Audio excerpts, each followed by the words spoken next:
Sir இது சத்குரு தானே? ஆமா மேடம். சார் இல்லையா? சார் இல்ல சார், நம்ம சன்னுங்க அது. நாங்க அவர் அப்பா. ஓ உங்க பையனா அவரு? ஆமா. சரி எனக்கு ஒரு டவுட், பியூர் மைசூர் சில்க் எடுத்துக்கிறீங்களா? ஆமா, எல்லா சாடி இது மாதிரி சாடி இருக்கா. காஞ்சிபுரம் இஸ் த சாடி, டிஷ்யூ சாரி. காஞ்சிபுரம் எடுத்துக்கிறீங்க, ஓகே. மைசூர் சில்க்? இது மைசூர் சில்க். மைசூர் சில்க் அந்த கிராம்ஸ் சொல்றாங்களே அந்த மாதிரி சாரி அது.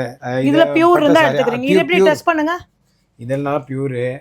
இது டிஷ்யூ சாரி. இதே நல்ல பியூர் தான். இது நல்ல ரேட்டுக்கு போகும். ஆல்ரெடி நம்ம சத்குருவோடது 2 வீடியோ போட்டிருக்கோம். என்னன்னா அண்ணாநகர் பிரான்ச் ஒன்று, சவுகார்பேட்டில் வெள்ளி உருக்குற இடமே நம்ம கிழிச்சு போட்டதே போட்டிருக்கோம். அவளோட இன்னொரு பிரான்ச் பாண்டி பஜார்ல ரங்கா காம்ப்ளெக்ஸ் உள்ள இருக்கு, கீழே கிரவுண்ட் ஃப்ளோர்ல. என்ன விஷயம்னா நிறைய பேர் வந்து எனக்கு டிஎம் பண்ணும்போது மைசூர் சில்க் எடுத்துக்க மாட்டாளான்னு கேக்குறீங்க. மைசூர் சில்க் பியூர் இருந்தா கட்டாயமா எடுத்துப்பா. இதுல வந்து ரெண்டுமே செக் பண்ணா. இது வந்து காப்பர். ரெட் கலர் வந்தா காப்பர். இந்த சில்வர்.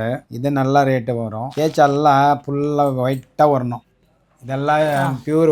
இது காப்பர் ஜரி இல்லாம வெள்ளி பட்டு இருந்ததுன்னா எந்த புடவையா இருந்தாலும், சின்ன பிட்டு துணி நம்ம குழந்தைகளுக்கு யூஸ் பண்ற துணி இருந்தா கூட அதை நம்ம வேஸ்ட் பண்ண வேண்டாம். கல்யாண சீசன் ஆரம்பிக்கிறதுனால யாராவது வந்து பழைய பட்டு புடவையை நான் மாத்தணும்னா தாராளமா வந்து மாத்திக்கோங்க. இன்கேஸ் இல்ல நான் அதை உருக்கி வெள்ளியா கொண்டு போறேன்னா நீங்க சவுகார்பேட் நேரா போனீங்கன்னா அங்கேயே அழகா உங்க கண்ணெதிரியே உருக்கி அந்த வெள்ளி பாராவே நம்ம கையில கொடுத்துருவா. எனக்கு அந்த வெள்ளி பார் வேணாம், ஆனா நான் கிராம செக் பண்ணோம்னா அந்த வெள்ளி பார் போட்ட உடனே இவாகிட்டே அந்த பைசாவும் மாக்கின் போலாம். ரேட் வந்து ரொம்ப ரொம்ப சூப்பர் ரேட்டுக்கு எடுத்துக்கிறாரு. ஆல்ரெடி தெரியும் நம்ம சத்குரு பத்தி. வேணும்ன்றவா யூஸ் பண்ணிக்கோங்க. ஓவரால் பிரான்ச்சஸ் பாத்தீங்கன்னா பெங்களூர், பாண்டிச்சேரி, சென்னை 3 இடத்துலயுமே இருக்கு. தேங்க்யூ.